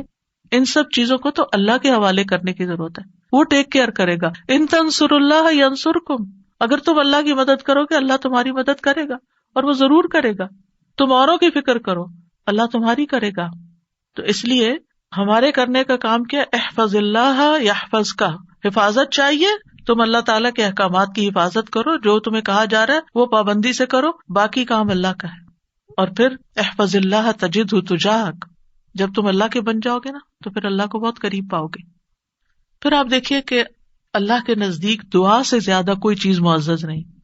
دعا انسان کو عزت دیتی ہے، جب انسان بندوں کے آگے ہاتھ پھیلاتا ہے تو ذلیل ہوتا ہے، اور جب اللہ سے مانگتا ہے دو ہاتھ اٹھا کے، بندوں کے سامنے تو ہم ایک ہاتھ پھیلاتے ہیں اور اللہ کے سامنے دو ہاتھ پھیلاتے ہیں، اور جب انسان اللہ سے مانگتا ہے تو اللہ اس بندے سے محبت کرتا ہے اور اس بندے کو دیتا ہے، نوازتا ہے اور عزت دیتا ہے، اپنی جناب سے دیتا ہے۔ اور جب بندوں سے مانگتے ہیں تو وہ کبھی دیتے ہیں کبھی نہیں دیتے، اور کبھی دے کے اذیت بھی دیتے ہیں، اور پھر احسان جتاتے ہیں، دکھ دیتے ہیں، ذلیل کرتے ہیں، بعض اوقات آپ کی انا کو مجروح کر دیتے ہیں، آپ کی عزت کو مجروح کر دیتے ہیں، آپ کو بعض اوقات بدنام کر دیتے ہیں۔ تو اللہ کے نزدیک دعا سے زیادہ کوئی چیز معزز نہیں۔ لیس شیء اکرم علی اللہ من الدعاء، پھر یہ کہ اللہ تعالیٰ دعائیں سنتا ہے۔ وَلَقَدْ نَادَانَا نُوحٌ فَلَنِعْمَ الْمُجِيبُونَ، یقیناً نوح نے ہمیں پکارا تو ہم بہت اچھے قبول کرنے والے ہیں۔ ہم نے ان کی سنی، ہمیں کیوں بتایا جا رہا ہے؟ تاکہ تم بھی پکارو، تمہاری بھی سنی جائے گی۔ ابراہیم علیہ السلام نے کیا کہا تھا؟ ان ربی لسمیع الدعاء، میرا رب تو یقیناً دعا سننے والا ہے، وہ تو ضرور سنتا ہے۔ اور پھر خاص طور پر جو مضطر ہو، بے چین ہو، بے قرار ہو، لاچار ہو، امن یجیب المضطر اذا دعاہ ویکشف السوء، یہ لاچار کون ہوتا ہے؟ ابن عباس کہتے ہیں اس سے مراد وہ شخص ہے جس کی ایسی ضرورت ہو جو اس کو مشقت میں ڈال دے، یعنی مصیبت میں پڑ جائے انسان، چاہے اندر قلبی روحانی طور پر، چاہے مالی طور پر، چاہے صحت، یعنی کسی بھی اعتبار سے جو چیز اس کو مشکل میں ڈال دے، مشقت میں، یہ لاچاری ہوتی ہے۔ یہ کہتے ہیں ڈپینڈنسی جیسے ہو جاتی ہے دوسروں پر۔ سدی کہتے ہیں کہ اس سے مراد وہ شخص ہے جس کے پاس کوئی ہیلا چارہ قوت باقی نہ رہے، یعنی دنیا میں اس کا کوئی وسیلہ سبب نہیں رہا، تنہا رہ گیا، وہ سنتا ہے۔ ذنون کہتے ہیں اس سے مراد وہ شخص ہے جو اپنے تعلقات کو اللہ کے سوا سب سے کاٹ دے، بس اللہ ہی ہے میرا۔ ابو جعفر کہتے ہیں کہ اس سے مراد مفلس شخص ہے جس کے پاس کچھ نہیں۔ سہل بن عبداللہ کہتے ہیں اس سے مراد وہ شخص ہے جو اپنے ہاتھ دعا مانگتے ہوئے اللہ کی طرف بلند کرتا ہے، اوپر اٹھاتا ہے، حالانکہ اس کے پاس اطاعت کا کوئی نیکی کا کام نہیں ہوتا جس کو وہ وسیلہ بنا سکے۔ لاچار، اب ہر جگہ سے مایوسی ہو گئی، اب ایک ہی راستہ ہے، اور وہ راستہ شیطان کہتا ہے تم تو اتنے نافرمان ہو، تمہاری نہیں سنی جائے گی، نہیں، وہ پھر بھی سنتا ہے۔ امن یجیب المضطر، اصل میں بندے تو ہم اللہ ہی کے ہیں نا، چاہے ہم اللہ کو اپنا بنائیں یا نہ بنائیں، ہیں تو اسی کے، جانا تو اسی کی طرف ہے، دنیا میں بھی اسی کی طرف جانے کی ضرورت پیش آتی ہے۔ اور پھر آپ دیکھیے کہ اللہ تعالیٰ کا قبولیت کا وعدہ بھی ہے، اور وہ بندوں کی حاجات پوری کرتا ہے۔ اللہ تعالیٰ خود پکارتے ہیں جب رات کا ایک تہائی حصہ بچتا ہے آسمان دنیا پہ نزول فرما کے اللہ تعالیٰ فرماتے ہیں کون ہے جو مجھ سے دعا کرے تو میں اس کی دعا قبول کروں، کون ہے جو مجھ سے بخشش طلب کرے تو میں اسے بخش دوں، کون ہے جو مجھ سے رزق مانگے تو میں اس کو رزق عطا کروں، کون ہے جو تکلیف دور کرنے کی درخواست کرے تو میں اس کی تکلیف دور کروں. اور یہ اعلان فجر کے طلوع ہونے تک ہوتا رہتا ہے. تو اللہ تعالیٰ پکار رہے کہ مانگو مجھ سے. اب دیکھیے اگر کبھی آپ کے پیرنٹس میں سے کوئی یا کوئی بڑا یا اگر آپ سے کہے کہ اچھا مانگو، کیا مانگتے ہو، فرمائش کرو، کیا کرتے ہیں ہمارا حال کیا ہوتا ہے؟ بہت خوش ہو جاتے ہیں، اتنی بڑی آفر آ گئی ہے، کرو فرمائش، کیا چاہیے، جیولری چاہیے، کپڑے چاہیے، جو چاہیے مانگو. تو ہمارا خوشی سے ایسا حال ہوگا کہ ہمیں یہ بھی یاد نہیں رہے گا کہ اب مانگنا کیا ہے آپ نے. اللہ سبحانہ وتعالیٰ روز ہمیں پکارتے ہیں کرو فرمائش، مانگو، کچھ مانگو، اور ہم مانگتے ہی نہیں. جاگ بھی جائے تو ہم مانگتے نہیں. مانگنے کی ضرورت ہے. آپ دیکھیے کہ دنیا کے بادشاہ جب کوئی سوالی آتا ہے، کوئی بیگر آتا ہے، وہ دروازے بند کر دیتے ہیں. جو انسان 2 سے 3 دفعہ آپ سے کچھ مانگ چکا ہو، جب آپ اس کو دیکھتے ہیں تو وہ موڑ کے چل دیتے ہیں، یہ پھر آ گیا ہے، پھر کچھ مانگے گا. کیا اللہ تعالیٰ بھی ایسا کرتا ہے؟ 100 بار آئے آپ اس کے پاس، 100 بار عطا کرے گا. وہ اپنا دروازہ بند نہیں کرتا، وہ اپنی دولت نہیں چھپاتا. وہ تمہارے لیے ہر روز رات کو دروازہ کھولتا ہے، آ جاؤ تم میری طرف، مانگو مجھ سے. امام ابن قیم کہتے ہیں اللہ جس کے ساتھ خیر کا ارادہ کرتا ہے اس کے لیے ذلت کا، عاجزی کا، اللہ کی بارگاہ میں پناہ پکڑنے اور محتاجی ظاہر کرنے کا دروازہ کھول دیتا ہے. یعنی اس کو دعا مانگنا آ جاتا ہے. اور جس کو دعا کی توفیق مل گئی اس کو ہر خیر مل گئی. تو اصل چیز یہ ہے کہ دعا کی توفیق ہو جائے، دعا مانگنا شروع کر دیں. آپ دیکھیے کہ اس نیت سے بھی یہ پروگرام رکھا گیا تھا کہ ہم روز دعا کے بارے میں کچھ سنیں، پھر دعا کے مطلب کو سمجھیں، دعا کرتے رہے تاکہ ہمیں دعا مانگنا آ جائے. یعنی اس کا ہول سول گول ہے اس پروگرام کا وہ یہ کہ ہمیں دعائیں مانگنا آ جائے، ہم دعاؤں کے شوقین ہو جائیں، دعا مانگنے سے محبت کرنے لگے، دعاؤں کے اوپر یقین کرنے لگے کہ اللہ تعالیٰ سنتا اور ضرور سنے گا، اور ہمارے سارے بوجھ اتر جائیں اور ہم سارے اپنے معاملات اپنے رب کے سپرد کر دیں، اور ہم دنیا میں بھی ایک اچھی زندگی بسر کریں اور آخرت میں بھی. امام ابن تیمیہ کہتے ہیں جب اللہ کسی بندے کے ساتھ خیر کا ارادہ کرتا ہے تو اس کے دل میں دعا مانگنے اور اس سے مدد طلب کرنے کا الہام کر دیتا ہے کہ اللہ سے مانگو، اس کے دل میں ڈال دیتا ہے، اور اللہ اس کے مدد طلب کرنے اور اس کے دعا مانگنے کو اس کے لیے خیر کا ذریعہ بنا دیتے ہیں جس کے لیے اس نے مدد طلب کی ہوتی ہے، یعنی اس کا رستہ نکل آتا ہے. تو دعا مانگنے کے فائدے کیا ہیں؟ دعا ہر حال میں انسان کو فائدہ دیتی ہے. نمبر 1، دعا مانگ رہے ہوتے تو آپ عبادت کر رہے ہوتے ہیں، یہ اجر الگ لکھا جاتا ہے. اللہ تعالیٰ کی پسند کا کام کر رہے ہوتے ہیں، اللہ تعالیٰ سے کنیکٹڈ ہوتے ہیں، اور پھر یا تو دعا فوراً قبول ہو جاتی ہے، جو مانگا وہ اسی وقت مل جاتا ہے، یا پھر یہ کہ کوئی ایسی مصیبت ٹل جاتی ہے جو آنے والی تھی اور آپ کی اس دعا کی وجہ سے وہ مصیبت چلی گئی. رسول اللہ صلی اللہ علیہ وسلم نے فرمایا دعا فائدہ دیتی ہے اس کے بارے میں بھی جو کچھ نازل ہو چکا ہے اور اس کے بارے میں بھی جو نہیں اترا. بس اللہ کے بندو تم پر دعا کرنا لازم ہے. یعنی جو مصیبتیں آ گئی ہیں ان کو بھی دور کرے گی دعا، اور جو ابھی نہیں آئی اتر رہی ہیں ان کو بھی دور کر دے گی، آنے والی مشکلات کو بھی ہٹا دے گی. پھر یہ کہ اللہ تعالیٰ اپنے مانگنے والوں کو خالی ہاتھ نہیں لوٹاتا. حدیث میں آتا ہے بے شک اللہ عز و جل کو اس بات سے حیا آتی ہے کہ اس کا کوئی بندہ اس کے سامنے ہاتھ پھیلا کر کسی خیر کا سوال کرے اور وہ انہیں خالی لوٹا دے، کہ کچھ بھی نہ ڈالے اس میں. ایسا نہیں ہوتا. انس رضی اللہ عنہ کہتے ہیں رسول اللہ صلی اللہ علیہ وسلم نے فرمایا بے شک اللہ بڑا رحیم ہے، بڑے کرم والا ہے. اس کو اس بات سے شرم آتی ہے کہ اس کا کوئی بندہ اس کے آگے اپنے دونوں ہاتھ پھیلائے اور وہ ان دونوں میں کوئی خیر نہ ڈالے. وہ ایسا نہیں کرتا. جو مسلمان بھی اپنی حاجت اللہ کے آگے رکھ دیتا ہے اللہ تعالیٰ اسے ضرور نوازتا ہے، ضرور دیتا ہے. رسول اللہ صلی اللہ علیہ وسلم نے فرمایا جو مسلمان اپنا چہرہ اللہ کے سامنے گاڑ کر، یعنی پورے فوکسڈ طریقے سے توجہ کے ساتھ کسی چیز کا سوال کرتا ہے وہ اس کو وہ چیز ضرور عطا کرتا ہے، خواہ جلدی عطا کرے یا ذخیرہ کر کے رکھ لے اس کے لیے اگلی دنیا میں عطا کرے، لیکن ملتا ضرور ہے. اور پھر آپ دیکھیے اس آیت میں اللہ تعالیٰ نے کوئی شرط نہیں رکھی، یعنی جو مانگو گے میں دوں گا، یعنی کہا تم یہ کر کے آنا پھر میں دوں گا. بعد میں کہا کہ ٹھیک ہے تم بھی میری بات مانا کرو، ریکمینڈیڈ ہے یہ بات، لیکن شرط نہیں ہے کہ تم نے مانی تو پھر ہی میں بھی تمہاری مانوں گا. اور پھر آپ دیکھیے کہ یہ ہمارا فرض بنتا ہے کہ ہم اپنی دعاؤں میں اخلاص پیدا کریں. ورنہ اللہ تعالیٰ تو ہر ایک کو نیک بد گناہگار حتیٰ کہ ابلیس کی بھی دعا قبول کر لیتا ہے. دعا کے سبب تقدیر بدل جاتی ہے. حدیث میں آتا ہے قضاء کو صرف دعا ہی بدل سکتی ہے اور نیکی کے علاوہ کوئی چیز عمر کو نہیں بڑھا سکتی. نیکی کرتے جاؤ انشاءاللہ عمر بھی لمبی ہوگی اور نیکیوں کی مزید توفیق ہوگی. دعا کی وجہ سے آزمائشیں ٹل جاتی ہیں. امام غزالی کہتے ہیں بس جان لے کہ قضاء و قدر میں سے یہ بھی ہے کہ اللہ آزمائشوں کو دعا کے ذریعے ٹال دیتا ہے. چنانچہ دعا آزمائشوں اور بلاؤں کو ٹالنے اور رحمت کے حصول کا سبب ہے، جیسا کہ ڈھال تیروں کو ٹالنے اور واپس لوٹانے کا سبب ہے. یعنی کہ جو شیلڈ ہے اس سے آپ پروٹیکٹڈ ہوتے ہیں. اور جیسے پانی زمین سے نباتات نکالنے کا سبب ہے، یعنی آپ پودا لگاتے ہیں اسے پانی لگاتے ہیں تو اس میں سے کچھ نکل آتا ہے. جن لوگوں کے گارڈنز ہیں وہ تو یہ تجربہ کرتے ہی ہوں گے کہ جب سمر آتی ہے اور وہ ڈالتے ہیں کچھ تو پھر اس میں سے ننھی منی کونپلیں نکلتی ہیں. لیکن اگر نہیں تو میں آپ سب کو ریکمینڈ کروں گی کہ اللہ الخالق کی تخلیق کو دیکھنے کے لیے گھر میں ہی کوئی مٹی کا پاٹ رکھ لیجئے اور اس میں کوئی بیج ڈال دیجئے اور ان بیجوں کے پھوٹنے اور چھوٹی چھوٹی کونپلیں نکلنے کے عمل کو دیکھیے. آپ کو اللہ پہ اتنا پیار آئے گا، اتنی محبت آئے گی.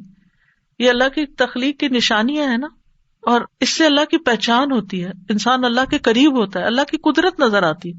تو اب امام غزالی کہتے ہیں کہ جیسے پانی زمین میں ڈالیں اور بیج سے کچھ نکلے گا، یہ پانی ڈالنا سبب ہے بیج پھوٹنے کا، ایسے ہی دعا سبب ہے خیر ملنے کا. مانگو تاکہ تمہیں ملے. بہت کچھ تو وہ ہمیں بن مانگے بھی دے رہا ہے، ہم نے وہ مانگا بھی نہیں ہوتا جو کچھ وہ ہمیں دیتا ہے، لیکن اس سے زیادہ اگر تم مانگو گے تو پھر والا وہ کیوں نہیں دے گا. اور پھر وہ کہتے ہیں کہ جیسے ڈھال تیر کو لوٹاتی ہے اور دونوں ایک دوسرے کی مدافعت کرتے ہیں، اسی طرح دعا اور آزمائش آپس میں زور آزمائی کرتے ہیں. آزمائش اوپر سے اتر رہی ہوتی ہے اور دعا نیچے سے چڑھتی ہے اور بیچ میں جا کے وہ ان کی لڑائی ہوتی ہے. دعا کہتی ہے واپس چلو، اس بندے پہ نہیں آنا. تو اس لیے بہت ضروری ہے کہ ہم اللہ تعالیٰ سے مانگتے رہیں. اور آپ دیکھیں کتنی دعائیں ایسی ہیں جنہوں نے تاریخ کا رخ پھیر دیا، شر سے خیر کی طرف، بہتر سے بہترین کی طرف. ابراہیم علیہ السلام کی دعا کی مثال، انہوں نے مانگا تھا ربنا وابعث فیہم رسولا منہم یتلو علیہم آیاتک ویعلمہم الکتاب والحکمت ویزکیہم انک انت العزیز الحکیم. 2500 سال بعد دعا قبول ہوئی. محمد الرسول اللہ صلی اللہ علیہ وسلم دنیا میں تشریف لائے اور انسانی تاریخ کا دھارا بدل گیا. ابو امامہ کہتے ہیں میں نے کہا اللہ کے رسول صلی اللہ علیہ وسلم آپ کے اس کام کی ابتدا کیسے ہوئی، یعنی آپ نے یہ جو سب کچھ کیا ہے بگننگ کہاں سے تھی؟ کہا میرے باپ ابراہیم علیہ السلام کی دعا سے. آپ بھی اپنے بچوں کے لیے، نسلوں کے لیے، اپنے شاگردوں کے لیے دعائیں کیا کریں. معلوم نہیں ان میں سے کون آپ کی دعا کی وجہ سے کوئی ایسا خیر کا کام کر جائے جو آپ کے لیے بہترین صدقہ جاریہ بن جائے. تو دوسروں کے لیے دعائیں کرنے میں بخل سے کبھی کام نہ لیں. بعض اوقات کچھ کام ہم خود نہیں کر پاتے، نہ اس کے قابل ہوتے، نہ ہماری اتنی زندگی ہے، نہ اتنی سخت ہمت اور صلاحیت، لیکن ہم جب دوسروں کے لیے وہی دعائیں کرتے ہیں تو اللہ سبحانہ تعالیٰ ان کے ذریعے وہ سارا ثواب اور خیر ہم تک واپس پہنچا دیتا ہے. ہم سب لوگ، انسان، باقی مخلوقات بھی نبی صلی اللہ علیہ وسلم کی آمد کی وجہ سے رحمت پاتے ہیں. آپ رحمت للعالمین ہیں اور اس دعا کی وجہ سے دائمی خیر اور بھلائی پا رہے ہیں. پھر نوح علیہ السلام کی دعا. نوح علیہ السلام بہت مظلوم تھے، ان کی قوم دعوت دینے کی وجہ سے ان کو مارتی پیٹتی بھی تھی. پھر انہوں نے جب دعا کی تو وہ ان کی نجات کا ذریعہ بنی. عیسیٰ علیہ السلام کی دعا جو آخری زمانے میں ہوگی، جب طور میں آخری زمانے میں ایمان والے ان کے ساتھ محصور کر دیے جائیں گے تو ان کی دعا کی وجہ سے مسلمانوں کے لیے فتح ہوگی، یاجوج ماجوج کی تباہی ہوگی. ابن قیم کہتے ہیں مصیبت کو ٹالنے میں اور اپنا مقصد حاصل کرنے میں دعا قوی ترین اسباب میں سے ایک سبب ہے. یہ تمام دوائیوں سے زیادہ مفید ہے. دعا ساری دوائیوں سے زیادہ مفید ہے. یہ آزمائشوں کی دشمن ہے. دعا آزمائشوں کی دشمن ہے. یہ آزمائشوں کو دور دھکیلتی ہے، ان سے زور آزمائی کرتی ہے، ان کو واقع ہونے سے روکتی ہے، جو واقع ہو چکی ہوں ان کو ختم کرتی ہے، ان کو ہلکا کر دیتی ہے، اور یہ مومن کا ہتھیار ہے. یعنی اگر دعا آزمائش سے زیادہ طاقتور ہو تو آزمائش ختم ہو جاتی ہے. یعنی بعض اوقات ہم کہتے ہیں آزمائش نہیں ختم ہو رہی کیونکہ ہماری دعا ابھی کمزور ہے، اس کو اور اسٹرانگ کریں. اگر آزمائش سے کمزور ہو تو آزمائش کبھی ہو جاتی ہے، اور وہ دونوں ایک دوسرے کا مقابلہ بھی کرتی ہیں، ایک دوسرے کے ساتھ جھگڑا کرتی ہیں. پھر یہ ہے کہ دعا ساری خیر اور بھلائی لے آتی ہے. جامع الخیر ہے. دعاؤں کے سبب بیماریاں دور ہوتی ہیں. امام ابن تیمیہ کہتے ہیں بہت سے مریض ایسے ہیں جو بغیر دوا کے صرف دعا کی وجہ سے یا دم یا دل کی مضبوطی کے ساتھ اور اچھے توکل کے ساتھ شفا پا لیتے ہیں. دوا کے بغیر ہی ٹھیک ہو جاتے ہیں. دعا سے ہم و غم دور ہوتا ہے, ڈپریشن دور ہوتا ہے, اور خاص طور پر وہ جو غم کی دعا ہے نا وہ پڑھنی چاہیے. اللہم انی اعوذ بک من الہم والحزن. پریشانیاں دور ہوتی ہیں. انسان کو دعا کی وجہ سے وہاں سے رزق ملتا ہے جہاں سے انسان سوچ بھی نہیں سکتا, اس کا گمان بھی نہیں ہوتا. اللہ تعالیٰ کی ناراضگی دور ہوتی ہے, اور جو آدمی اللہ سے نہیں مانگتا اللہ اس سے ناراض ہوتا ہے. دعا سے بندے کو غیر اللہ کی محبت اور غلامی سے آزادی ملتی ہے, اللہ تعالیٰ کا قرب ملتا ہے, اور انسان کو مناجات کی لذت ملتی ہے. جب انسان اپنے رب سے باتیں کرتا ہے نا تو اس کی ایک اور ہی خوشی ہوتی ہے, اور انسان کو پھر وہ چیز ملنے سے زیادہ وہ دعا کرنے میں اور سرگوشیاں کرنے میں اور اللہ سے باتیں کرنے میں مزہ آنے لگتا ہے, گویا اس کو سب کچھ مل گیا. سلف صالحین اس بات کو بہت پسند کرتے تھے. ان میں سے ایک کہتے ہیں مجھے اللہ کی بارگاہ میں حاجت ہوتی ہے تو میں اس سے وہ حاجت مانگتا ہوں تو اللہ میرے لیے اپنے ساتھ مناجات کرنے, اپنی معرفت اور اپنے لیے عاجزی کرنے اور اس کے سامنے خوشامد کا دروازہ کھول دیتا ہے. تو ان چیزوں کے ہوتے ہوئے میں یہ پسند کرنے لگتا ہوں کہ اللہ تعالیٰ میری دعا پوری کرنے کو ڈیلے کر دے, مؤخر کر دے, تاکہ میں یہ دعا کرنے کا لطف اٹھاتا رہوں. تو اللہ سبحانہ وتعالیٰ سے دعا ہے کہ اللہ تعالیٰ ہمیں دعا کا معنی اور مفہوم سمجھنے کی توفیق عطا فرمائے اور ہمیں اس کی اہمیت کا احساس دلا دے, اور ہم واقعی اس طرح دعا مانگے جیسے دعا مانگنی چاہیے. اللہ تعالیٰ ہمیں آئندہ رمضان میں اور اس کے علاوہ بھی اس دعا کی عبادت سے فائدہ اٹھانے کی توفیق دے کہ ہم اپنے رب کے بن جائیں اور ہمارا رب ہم پر رحم فرما دے. السلام علیکم. اتنا خوبصورت لیکچر. میں سوچ رہی تھی کہ جیسے آپ نے کہا نا قریب اور مجیب, تو جب آپ نے کہا نا قریب تو میں سوچتی کہ ارسپیکٹو آف کہ ہماری دعا قبول ہو یا نہ ہو, جو ایک سینس آف کلوزنس اللہ سبحانہ تعالیٰ کے ساتھ فیل ہوتی ہے, دیٹ از ریئلی گریٹ. بالکل.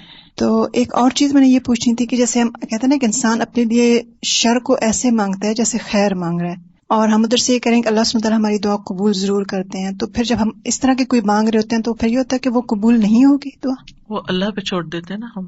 جی, پھر وہ ہمارے لیے جو چاہتا ہے کرتا ہے, اسی لیے وہ بعض دعائیں روک لیتا ہے. ہم سمجھتے ہیں ہمارے لیے خیر ہے, حالانکہ وہ شر ہوتا ہے, تو اللہ تعالیٰ اس کو قبول نہیں کرتے, روک دیتے, کیونکہ وہ ہمارے لیے ہم سے زیادہ ہم پر مہربان ہے. ایک اور جیسے حضرت زکریا نے اس نادا ربہ نداء خفیہ, تو وہ جو ندا ہے انہوں نے تو اللہ سے وہ مانگ رہے تھے نا چپکے سرگوشیاں, تو وہ پھر دل میں, تو وہ پھر ندا وہ دعا کے سینس میں آئے گی, کیونکہ دعا میں آپ نے ڈیفینیشن بتائی نا کہ ہم اللہ سے مانگ رہے ہوتے ہیں. جی, مناجات ان کو کہتے ہیں بیسیکلی, جو دل میں باتیں کرتے ہیں نا, سرگوشیاں کرتے ہیں اللہ تعالیٰ سے چپکے لوگوں کے بعض اوقات بیچ میں ہوتے ہوئے, بعض اوقات تنہائی میں, تو یہ بھی دعا کی ایک قسم ہی ہے مناجات جو ہے. استاذہ آج کا لیکچر ایسا تھا جیسے ذہن سازی ہو گئی ہے دعا کے لیے, ہم تیار ہو گئے رمضان کے لیے, کیونکہ ہر انسان کے ساتھ جیسے شیطان اور نفس لگا ہوتا ہے, تو ایسا لگ رہا ہے سارے بادل چھٹ گئے ہیں اور ہمارا جو ہے وہ ذہن تیار ہو گیا ہے دعا کے لیے. تو جو ڈاؤٹس ہوتے ہیں یا جو وسوسے ہوتے ہیں وہ سارے ہٹ گئے, اور میرے خیال میں ساری امت کو جو بھی سن رہا ہے اس کو بہت فائدہ ہوگا, جس سے کہ پورے رمضان جو ہم دعا مانگیں گے اس میں اب ہمارے خدشات نہیں ہوں گے. اور ایک سوال یہ ہے یقین سے, اور ایک سوال یہ ہے کہ دعا میں ہم کس چیز کا واسطہ دے سکتے ہیں, جیسے بعض لوگ نیک اعمال کا. جزاک اللہ خیر.